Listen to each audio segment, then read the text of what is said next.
This is Esther Daka, a young and beautiful girl from Nyimba, Eastern Province. But what could she be going through? Let's find out from her brother, Mr. Paul Lungu. Kulandirani ku Miracle Impact Ministries International bali bwanji. Tiri bwino mugatiuze ko zina yanu, zina ya patient na kwani mwachokera. Ine ndine Paul Lungu. Na patient wanena bwelesa ni Esther Daka. Kwa tuchokera kwa Nyimba. Ni vuto bwanja kufikisani naye pakatika ino mara. Vuto ya nayo sakama. Akwanisa mawiksi yanga. The devil is a liar. Mukusa kamba kuchokera pa Monday kufika lero so. Mungatichire ko explain chane chinali ngisa kuti afike muri just state yo sakama. Amneni ngakambe ku school kwa naponzira kuliko kanzake wana maswera na so. Tana leta ko bakuja so after dia ko bakuja bane bichi. Na kwa pezika manje ambolota mutare ni kwa pezika kumpereka kuchichi ambugwa bijamonga mashale.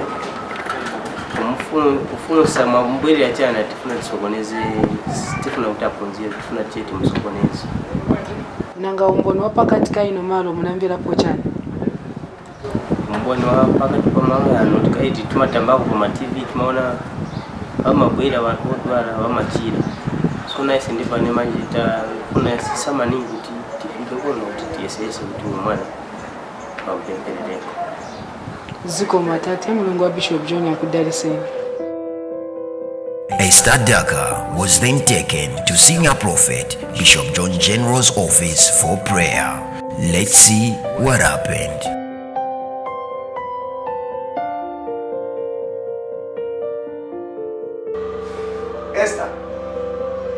Esther.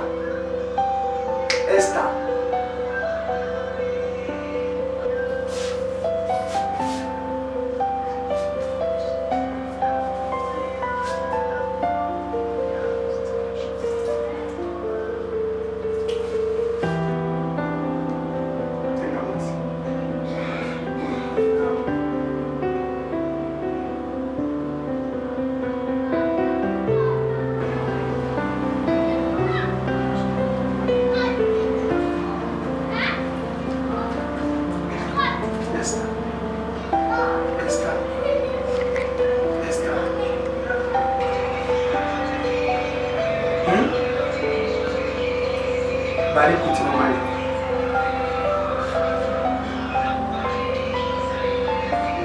Ha? Yangano.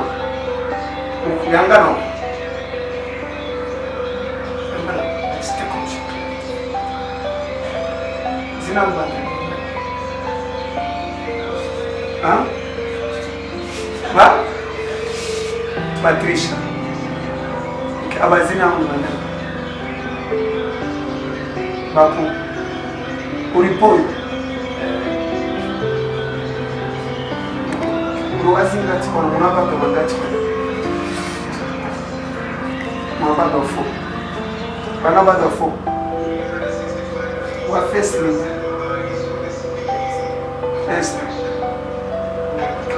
Esther ni that number 2 ni that mwana na dari so cool mwana za chita vikuru ni mwana wake msika wasila mboka una maezi andati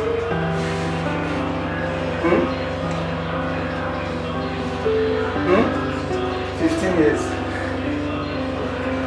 abani bandani Joseph.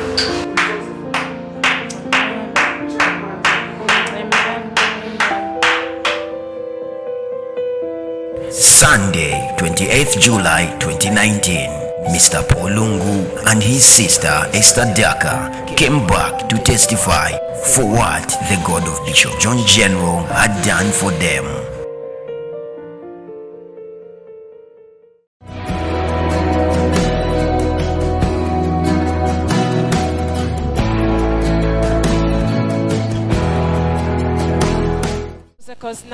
Mchokila na testimony yanu. Kindly give us your name, where you're coming from, and your testimony, sir. Nezina yanga ndine Polungu nachokera ku Nyimba.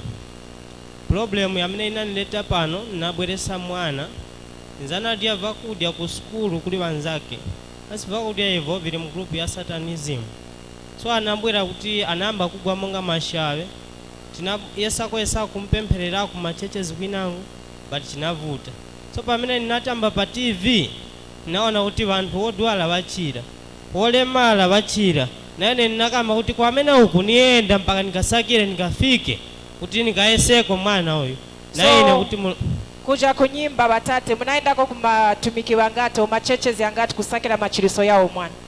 Ni kuchechi imozi. Ni kuchechi imozi. Vanameuza nchani kulija chechi? Kulibe chamene wanakamba wenzo pempherera chabe. Okay, anankala madays yangati after ajavija vokuja ni vichana vinachitika?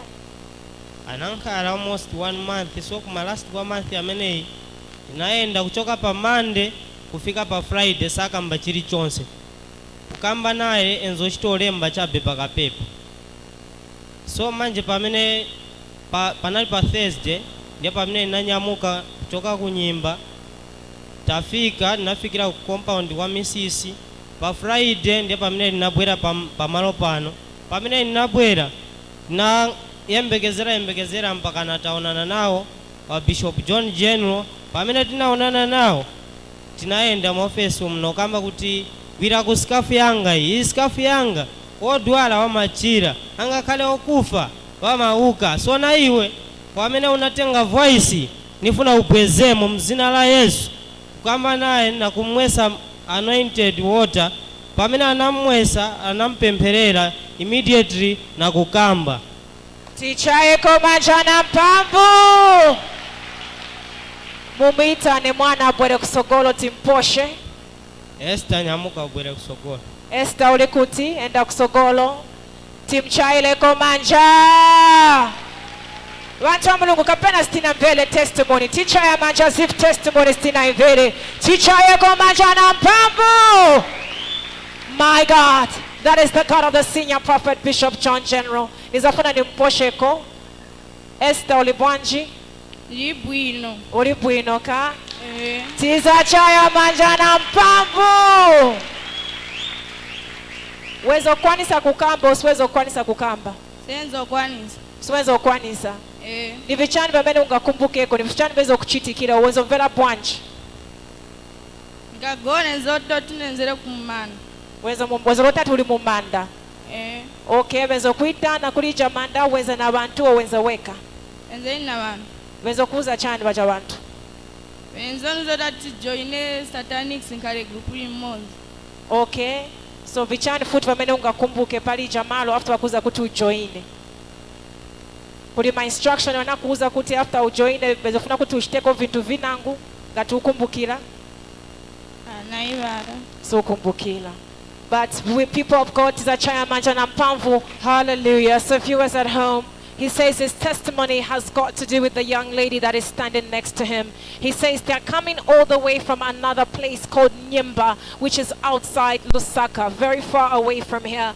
And he says the problem that brought them to Miracle Impact Ministries International was an issue which they encountered with the young lady called Esther standing next to him. She says one day she went to school, and upon going to school, she was offered food by one of her schoolmates. She says instantly after taking that food, that is how Esther stopped talking completely, to the point that if she wanted to talk to somebody, she would have to write something on paper. They said while they were in Nyimba, they visited one church, but as we went to that church, she was prayed for, but still more, they could not offer Esther a solution. That is how they watched Healing Center television, and they saw the miracles that were taking place right here in Lusaka. That is how they decided to travel right here to meet with the senior prophet Bishop John General. As they arrived here, the man of God, the senior prophet Bishop John General, prayed for Esther and ministered the anointed water of miracles. And he says he heard, senior prophet says he heard the voice of God telling him after ministering that water that Esther was going to be healed and she would begin to speak. And instantly after ministration of the anointing water of miracles, that is how Esther, who had been in this problem for 1 month, to the point that she could not speak. But upon coming to Miracle Impact Ministries International, upon ministration of the anointing water and prayer from the senior prophet Bishop John General, that is how Esther was delivered and she was set free. And today you heard her greeting the members of the church. She's able to speak again. So for this, he says that he would like to give glory and honor to the God of the senior prophet Bishop John General. Nos chers téléspectateurs, le frère est en train de témoigner en faveur de sa petite sœur appelée Esther, et le frère nous dit que le frère est en train de nous dire que c'était un jour où sa petite sœur à l'école, un de ses collègues de classe l'avait donné une nourriture, et la sœur nous dit qu'après avoir pris cette nourriture là, elle était devenue complètement muette, et cette situation a pris pratiquement un mois. Et le frère nous dit que dans leur ville, ils étaient partis consulter une église. Ils ont essayé de prier en faveur de sa petite sœur, mais il n'y avait pas de solution. Et le frère nous dit, il nous suit souvent par la télé, et c'est comme ça qu'il avait décidé de venir en ce lieu. Et lorsqu'ils étaient venus en ce lieu, l'homme de Dieu avait prié en faveur de sa petite sœur, et l'homme de Dieu est en train de nous dire qu'il entendait une voix venant du ciel où Dieu était en train de Dieu confirmait à l'homme de Dieu que la sœur va encore reparler encore. Et l'homme de Dieu a prié en faveur de sa petite sœur en utilisant l'eau d'onction, et Dieu a opéré un miracle instantané. Elle a commencé à parler tel que vous le voyez au devant de nous. Elle est en train de parler normalement, et pour ça elles sont en train de rendre gloire à ces dieux tellement puissant, tellement grand, le Dieu du prophète de toutes les nations, le Bishop John General. This is the God we serve, the God of signs and wonders, the God of miracles, and that's the God of Miracle Impact Ministries International.